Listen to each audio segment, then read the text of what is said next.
Yeah, there's an ongoing briefing right now, and as you might imagine, the briefers are saying things we've all known. We can read about it in any newspaper, have been said publicly. There's nothing new in what they're describing. And Republicans are saying, there's support for Ukraine, but there has to be security of our border. Yesterday, over 10,000 people came into this country. Today, another 10,000. This is a rate of 3.7 million a year. We have to stop that. But Chuck Schumer says, well, we can't negotiate it. It's like, guys, that has to be done, or there's not going to be help for Ukraine and Israel. We want to help Ukraine and Israel, but we've got to have the Democrats recognize that the trade here, the deal is we stop the open border. They don't want to do that. So Republicans are just walking out of the briefing because the people there are not willing to actually discuss what it takes to get a deal done. So Thanks, guys. Is there double standards? A number of us left. This is that there's no reason to sit and listen to people talking about how important it is to help Israel and Ukraine. We know that. I agree with that fully. As Leader McConnell says, there's no one that's a bigger supporter of Ukraine than Leader McConnell. But he has insisted that we also secure our border. And that was in the president's request from the very beginning of the supplemental. The president put funding for border security in the supplemental. He brought the topic to the table. So let's shut off this open border. The challenge is that the Democrats have, they want to have people be able to come into the country in droves illegally. And the number is 10,000 a day. That is simply not something that our country can handle. You're seeing that from the mayor of New York. He's worried that New York can't handle it. Well, how about the people in Bismarck and smaller cities? This is overwhelming. We've got to secure our border, and that's going to happen here, or we're going to have other priorities that get fallen behind. Was this briefing about putting political pressure on Republicans more than really? We had several briefers there. Not one word was said that could not be said in public. We go into this skiff as if we're going to hear some information about what's going on in Ukraine, what's happening with the military. We get basically pablum. That's been available for weeks, which, by the way, we agree with, and an unwillingness on the part of Leader Schumer to discuss what it's going to take to actually get a deal done and get the funding that we all agree is so badly needed. So, what the issue was with Zelensky cancelling? Do you know what the issue was with Zelensky cancelling? Were you told? I don't know what the issue was with President Zelensky, but I think it's a good idea he's not there, because the question is not, does Ukraine need the money? We agree Ukraine needs the money, and it's in America's interest to get the money to help Ukraine. But we also recognize that the president put border security on the table as part of this supplemental, and unless they're willing to shut down the 10,000 a day being released into the country, they're not going to get a deal done. Thanks, guys. Take care. Between Israel and Ukraine? That's something.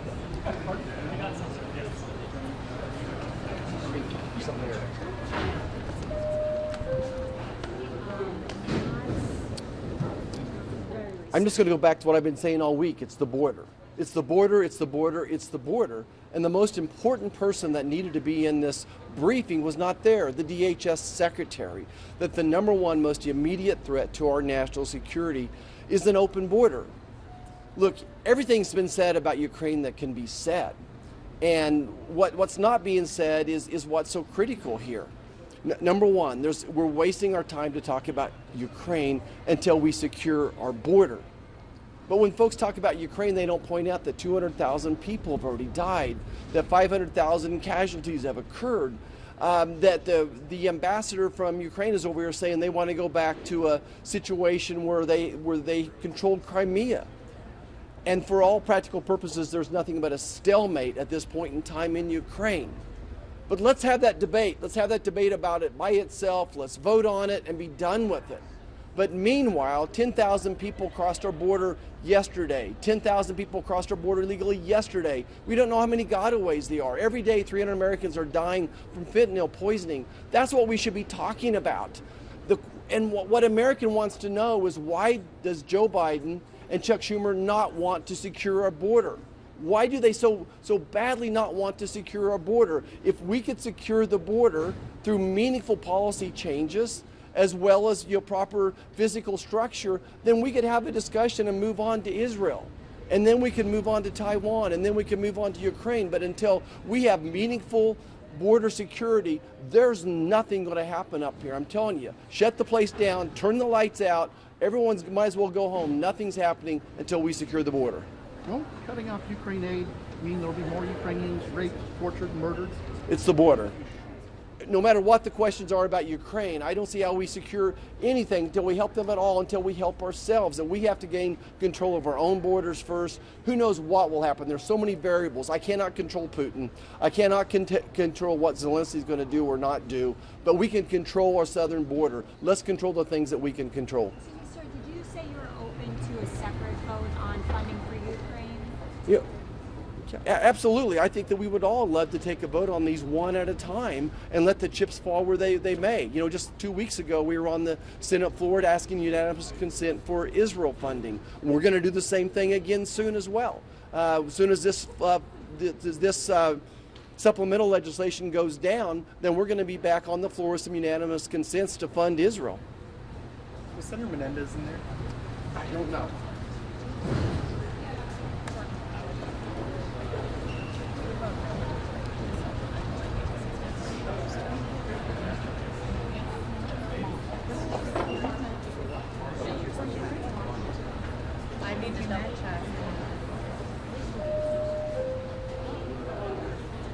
Next time you answer, ask me for his phone.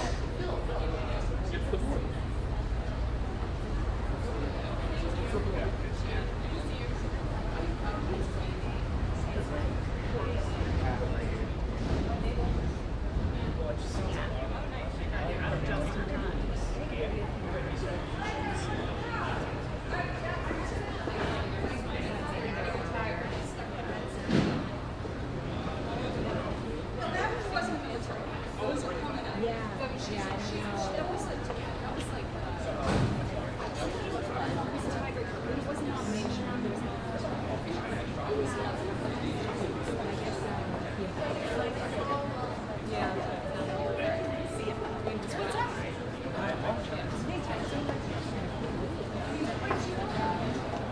Alright, I'm gonna go hang out.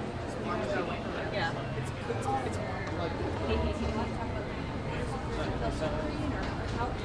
Senator Tester.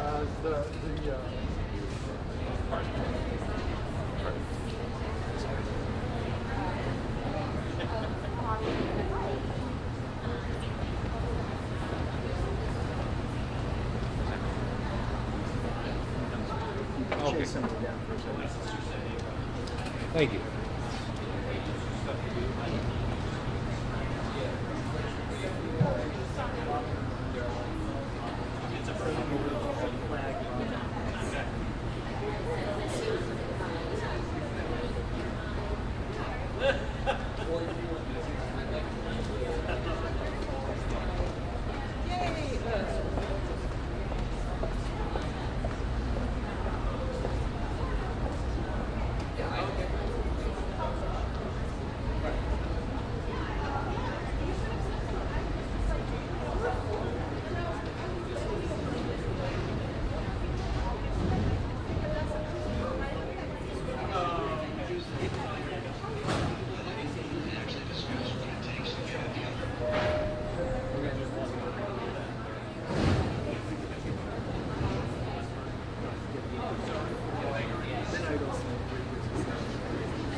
Talk to you later.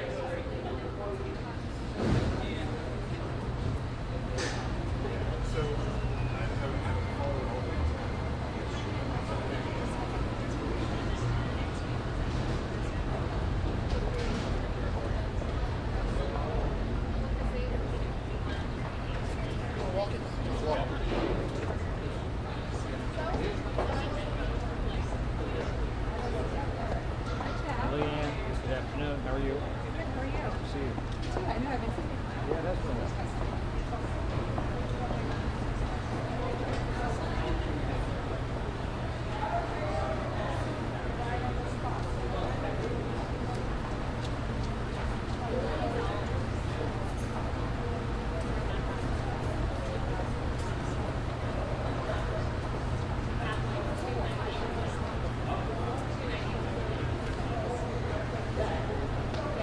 The groups have been asking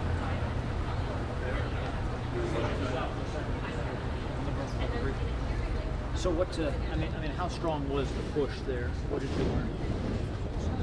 Well, I think there's a great sense of urgency that we need to provide the resources to Ukraine and make sure that we get the resources to Israel in real time.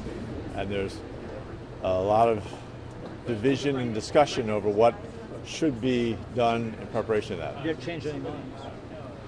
I don't know. It's too early to say. I got to go to a meeting we couldn't get changed, but there is, I think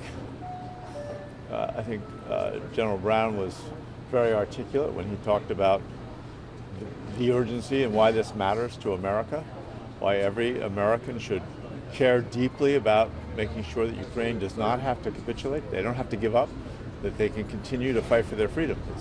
It has ramifications for our national security, for our economy, and for the future of our alliances.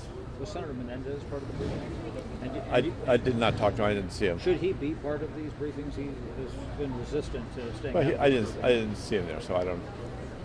Do you think there should be a push to expel him based on the precedent that was set by Mr. Santos in the House, somebody who's not been convicted? Again, I have to go into that. I don't have enough information. I've just read what I've seen in the newspapers, and I haven't seen that push. But is it uncomfortable to serve with him? I mean, based on what we know now and what happened next door? Well, I think at this point, that meeting was really focused on the one narrow thing, which is what I'm focused on, is how do we make sure we support Ukraine. Thank you. Sorry. No, sorry. No, it's fine.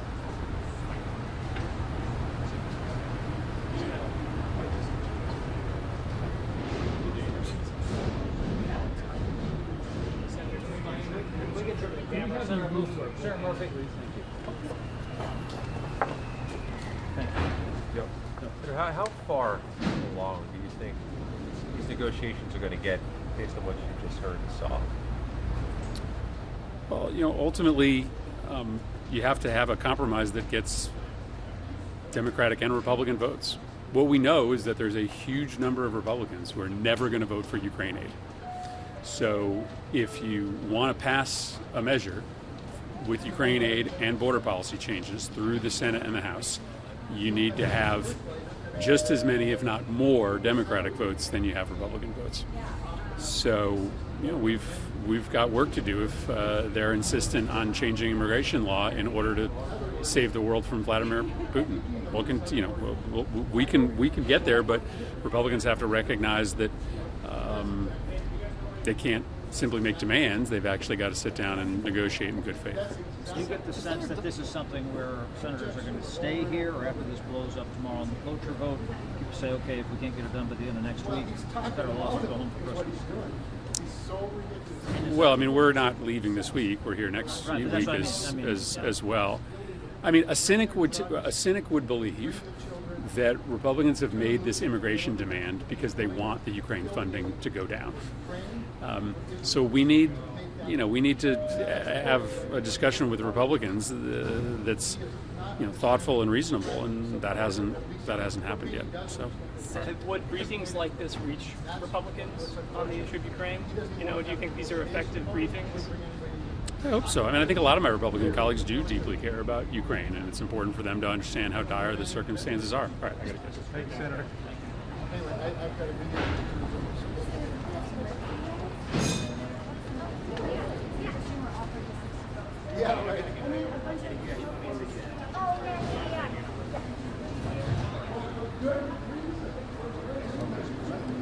I don't know if I'm familiar with that offer.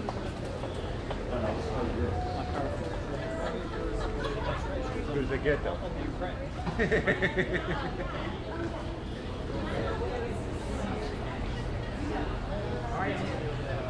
You may be gone. Hey, hold on. Oh, really?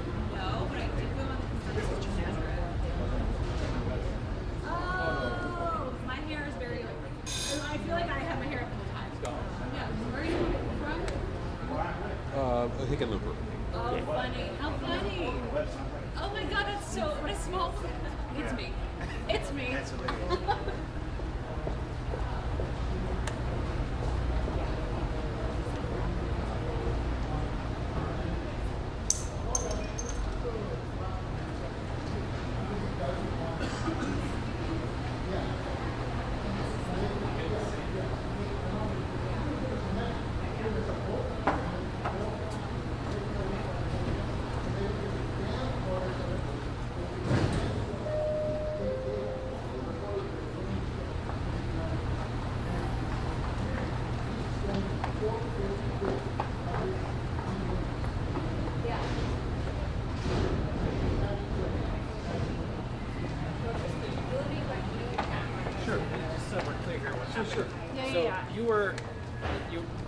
speaking, and he said, "I've offered an amendment."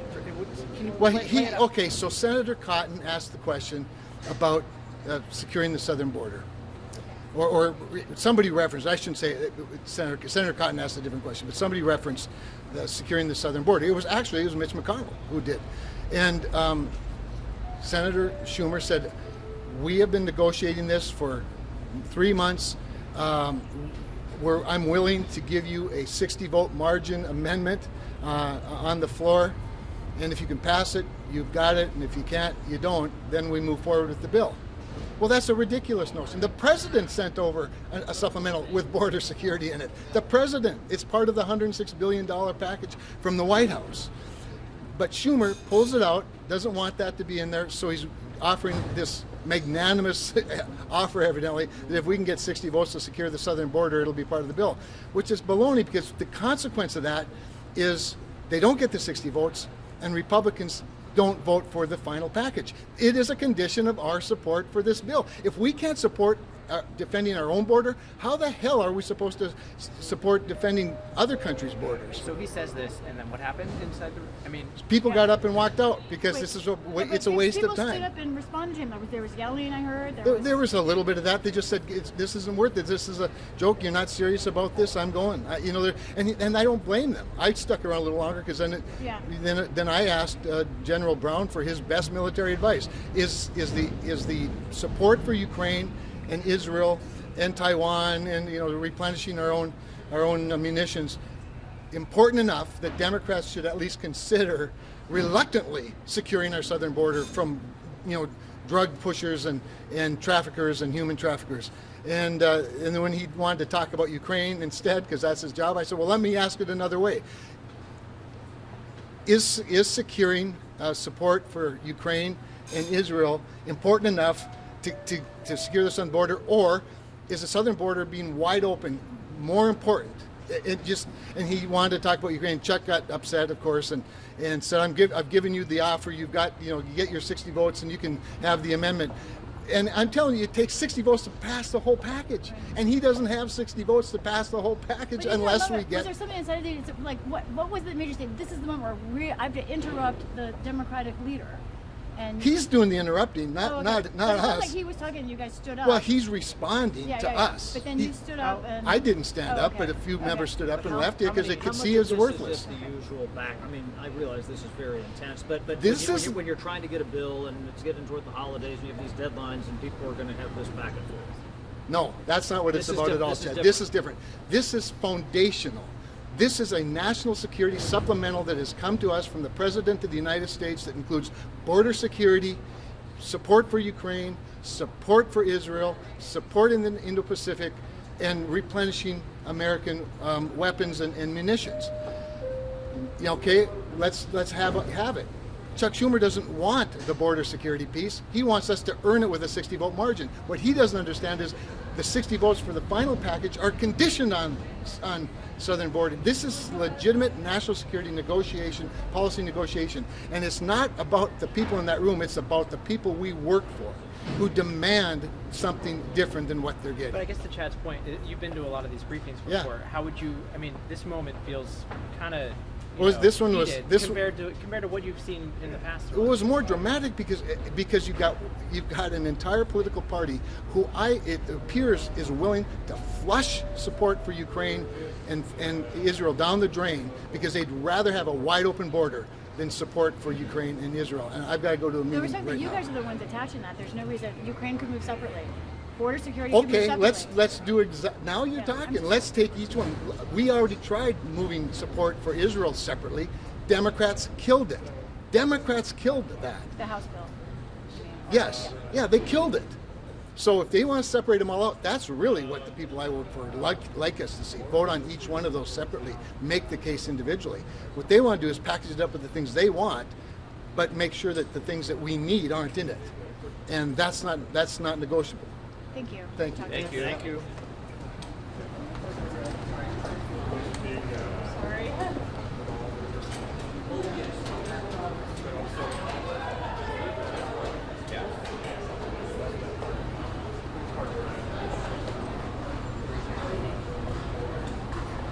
Yeah, it's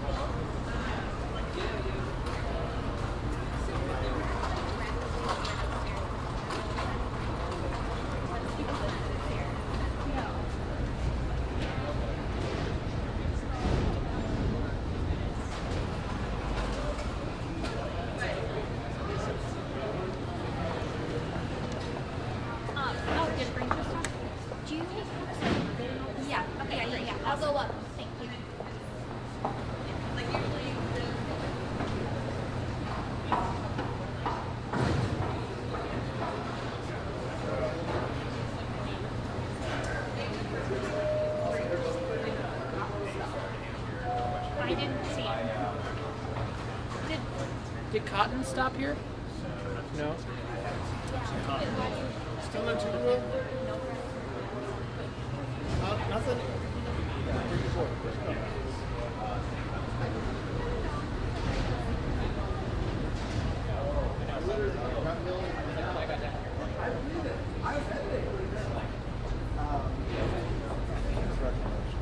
Somebody confused Roger Murphy for coach.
Yeah, I'm getting soft. Part of it.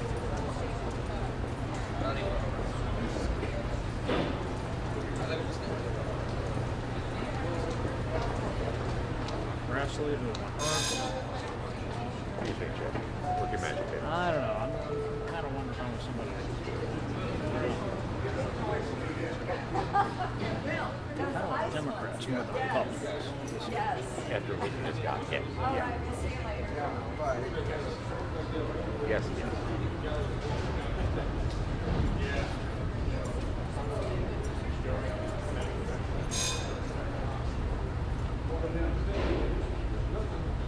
Your experience at Schumer always stops at it. Not always. Sure. Some cycle.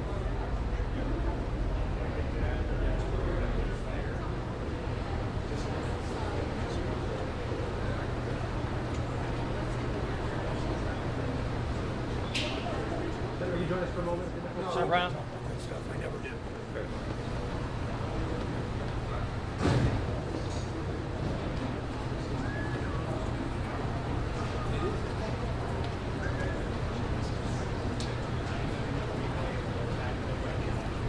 Because he personally didn't want to be on the grounds of the White House. Suburban rural Cincinnati, or was it outside of Brown?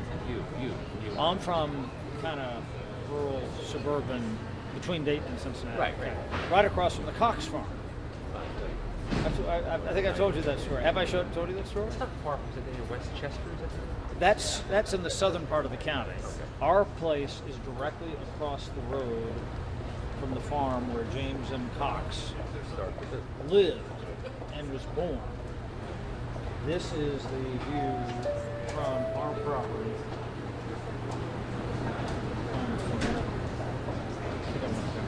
I agree.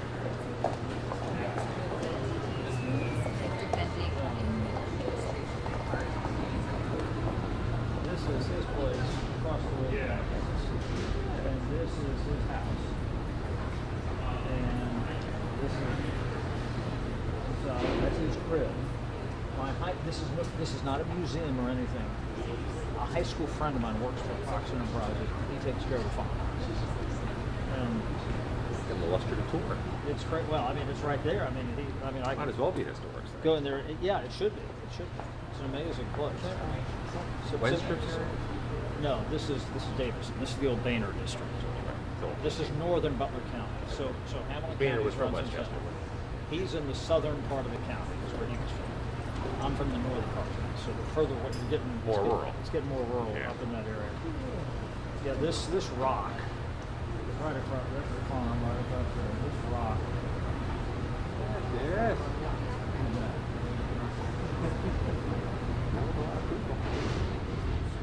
Somehow got into the cable industry. Because he was a newspaper man. Yeah. And then it was just media. Platforms. Platforms and platforms, yeah. What was funny during that trip, I was just back a couple weeks ago, I found this sign lying on the streets of downtown Cincinnati. Just lying in the street in July. All these years. In July. Must have been like 10 years. No, he just lost. I mean, he lost to Landsman. I'm thinking of T-Berry. Yeah, he just lost in 2022.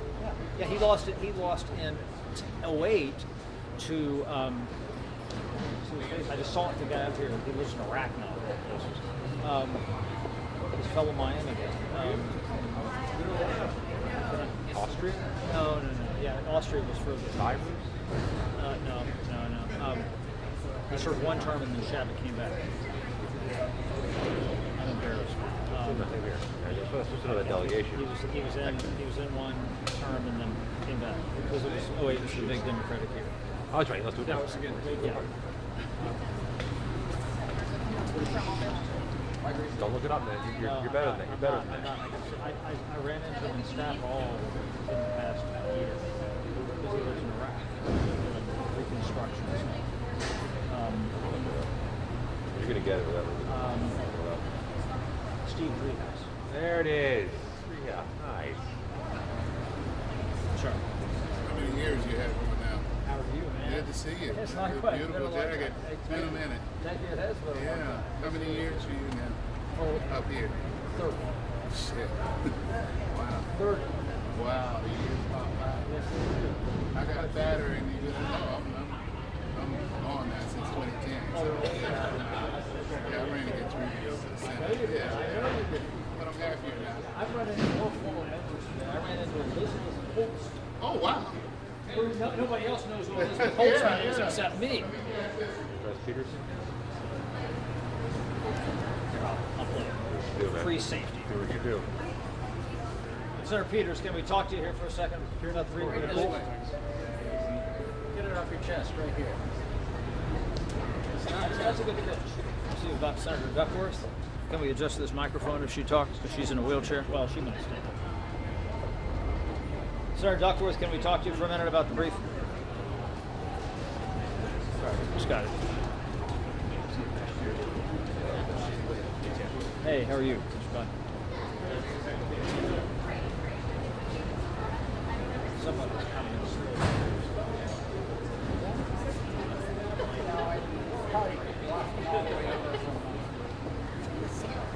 from the House room.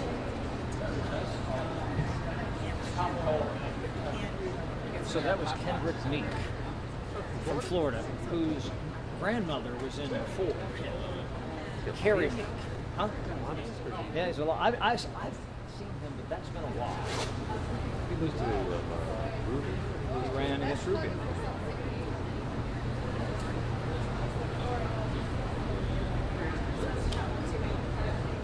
Senator, can we get you at the camera here for a second? Senator Corning, can we get you to stop here for a minute? Yes, sir. Go ahead. Why did it get so heated in there? Well, because the president's requested $106 billion in an emergency supplemental that covers 4 subjects: Israel, Ukraine, the Indo-Pacific, and the border.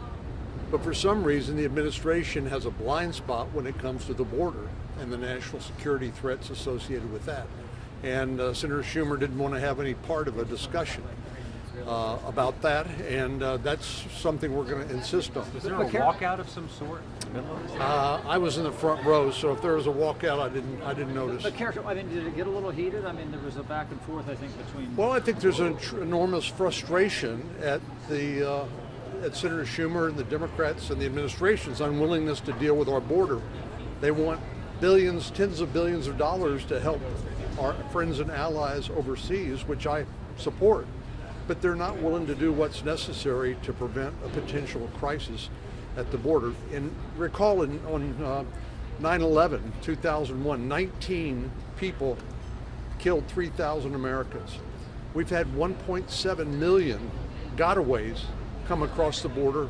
We know there are people on the terrorist watch list. We know there are people with criminal records. We know there are people transporting drugs. But the Biden administration just does not seem to care, and it's a huge national security threat. We ought to be addressing that too. So, do you still believe that this is like not a traditional negotiation? negotiation. Yes. This is a situation where Democrats kind of need to just, I mean, your message yesterday seemed to be like they just kind of need to suck up some of the stuff that you guys want to do. That's true. Is that how you feel? Yes. But why is this a different negotiation in that sense? Because doesn't that lead to this getting for heated 20 behind closed for doors? 20 years we've been talking about immigration and we've done nothing. Zip. And now's the time to do it because I think it needs to be done. And the Biden administration has a blind eye when it comes to the consequences to the United States in terms of our national security to fail to deal with that. So let's deal with all four things that the president asked for money for. Let's deal with Ukraine. Let's deal with Israel. Let's deal with the Indo-Pacific, and let's deal with the border. But let's do it the right way. So why is it not a negotiation? Take advantage of this. Were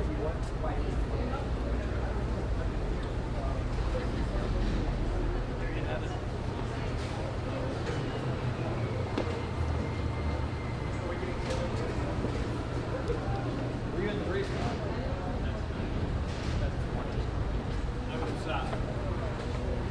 I had a very important job. Oh, you're presiding. You're Senate President.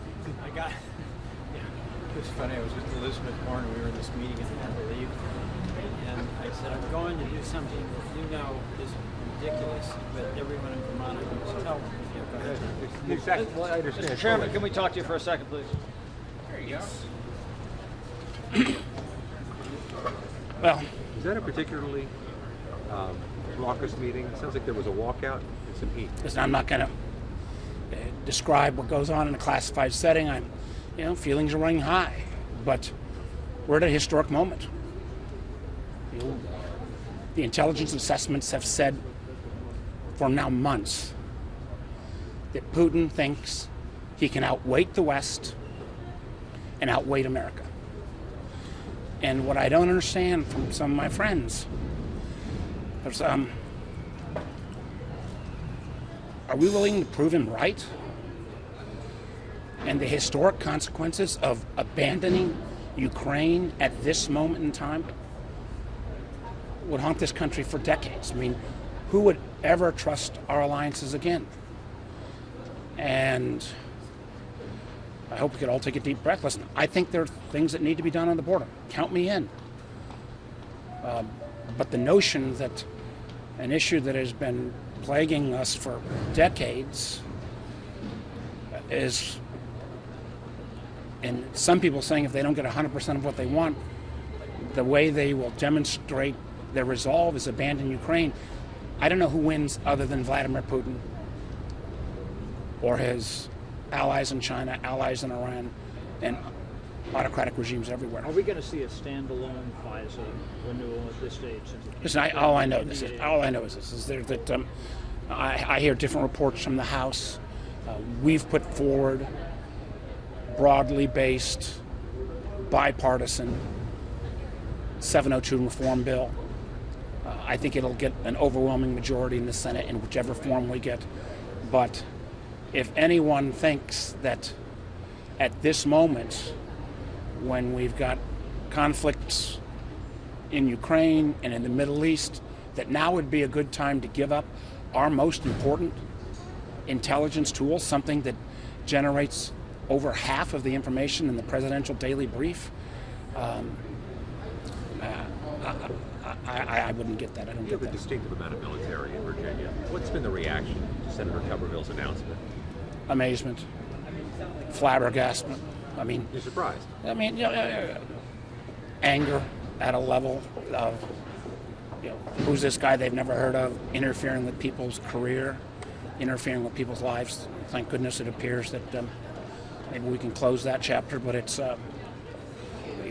the whole notion of the Senate, and I've said this to people on both teams, is that we're supposed to treat each other with respect, and while you've got extraordinary powers as an individual senator, those powers need to be used judiciously and within some realm of actually getting things done. And unfortunately, we went through an experience now that basically just screwed with people's lives for months on end with no outcome other than you had a lot of families saying, Why is my life put on hold for 4 months and nothing happens? Why has there been no discussion about Senator Menendez after Mr. Santos? Democratic. No, but I mean, you're a Democratic senator. Why not?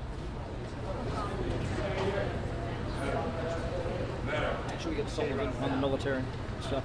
Yeah. Okay. Senator Sullivan, can we give out the military holds for a minute, please? That would be very helpful, Chair. Let me ask you, what was the reaction to Senator Tuberville's announcement? Relief. My reaction or the conferences? Yeah. I can't speak for the conference. But yourself, I mean, did it surprise you? No, I mean, it was an idea I pitched to him last week. But relief, right?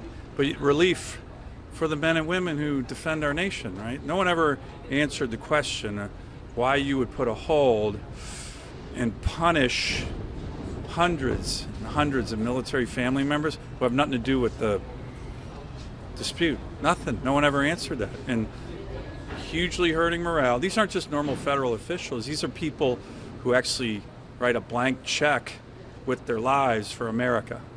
Some of whom literally had bled for the country, Purple Heart recipients.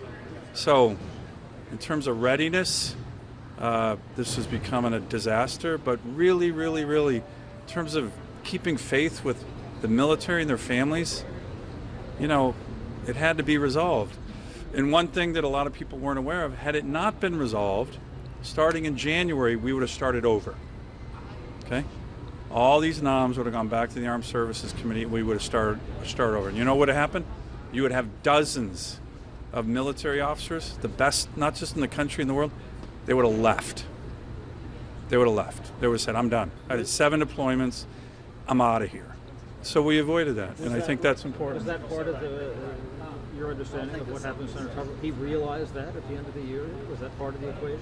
I raised it every time I spoke, and I spoke a lot about this. But keeping faith with our military members and their families shouldn't be that hard. And here's my big hope. No one does this again, right? I have put holds on secretaries of defense, secretaries of the Army, 4-star admirals and generals. The blanket hold on every single military member, this shouldn't be utilized as a hold, because we're just harming ourselves and we're harming the best of America. And I think hopefully if that's a realization on both sides of the aisle, then this will have been fortunate and worth it. Thank you, Senator. Fantastic tie, Thank Senator. you. You like that? I do like that. How about it, Senator Thank Graham? you. As is. Oh, yeah, right. Sure. So, here's what happened. Started off pretty bad, got better. A lot of tension in the room because nobody talked about the border. In case you don't have a television or you've been living in a cave, you would know that most Republicans feel like we need to address the broken border.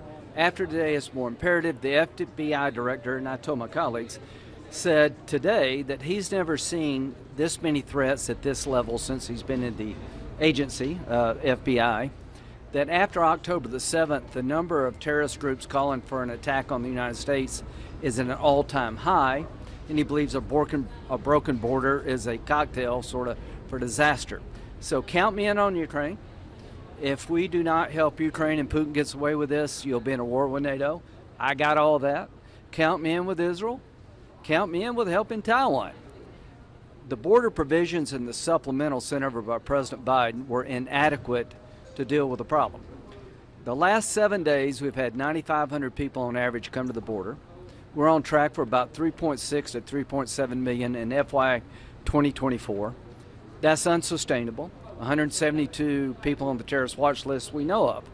So here's the way forward. You will get a robust Republican vote for Ukraine, Israel, Taiwan, if you have real border security to deal with what I think is one of the biggest national security problems I've seen since I've been up here. Why so many are coming? The word is out in the world that if you show up in America, you never leave.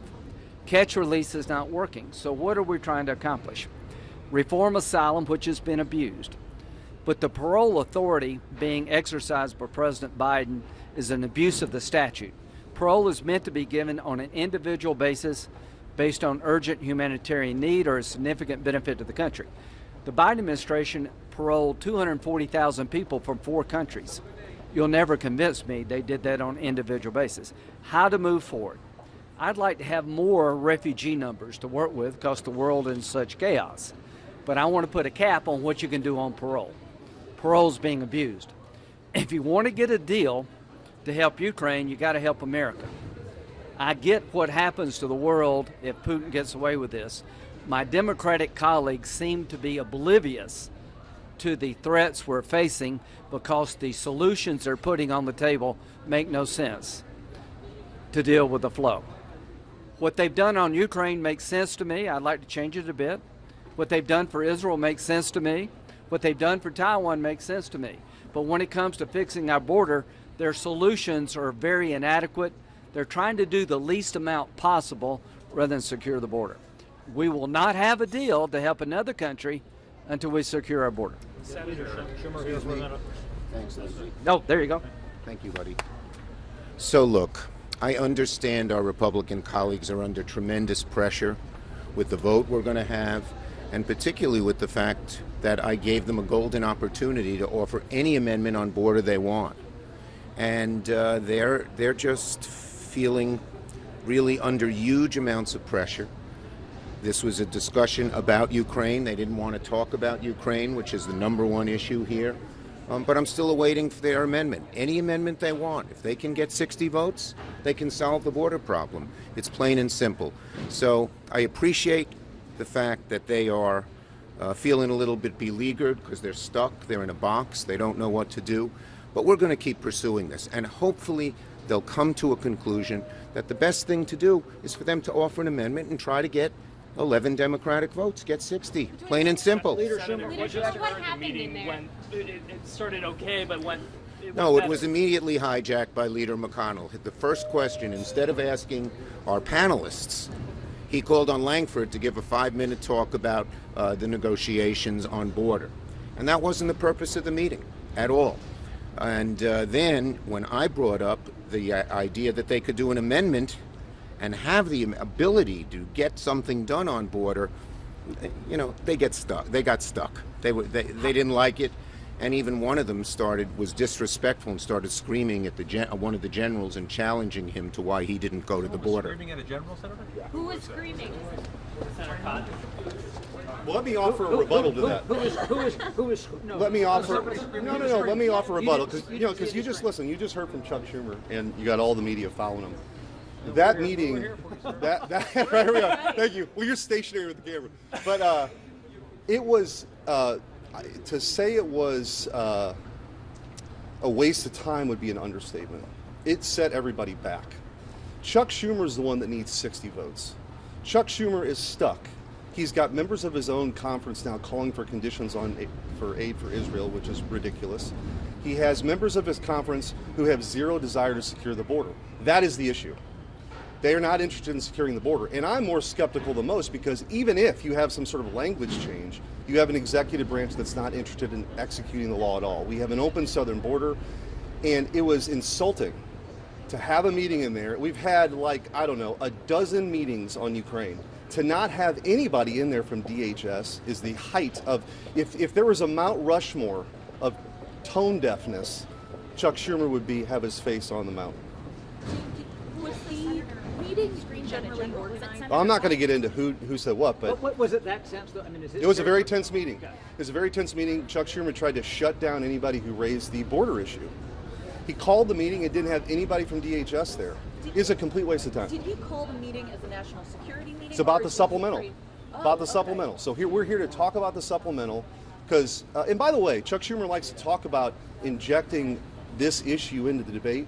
Joe Biden is the one that called for now, I don't necessarily agree with that. I think we should be dealing with these things individually, but Joe Biden is the one that had border issues in his call. He had 4 issues, including border. So I think the reality is Chuck Schumer's disappointed that he can't get 60 votes.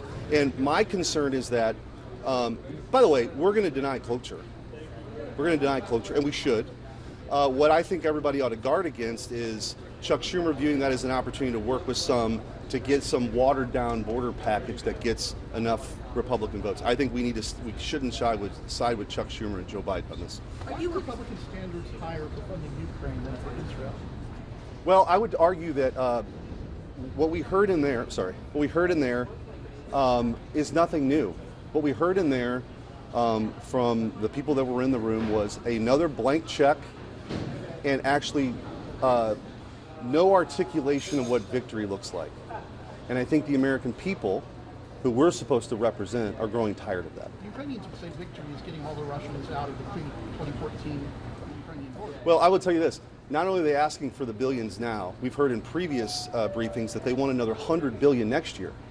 And at some point we have to ask, to what end? So, Can I ask, thank you. What would be, Thank you, Senator. what would be an acceptable?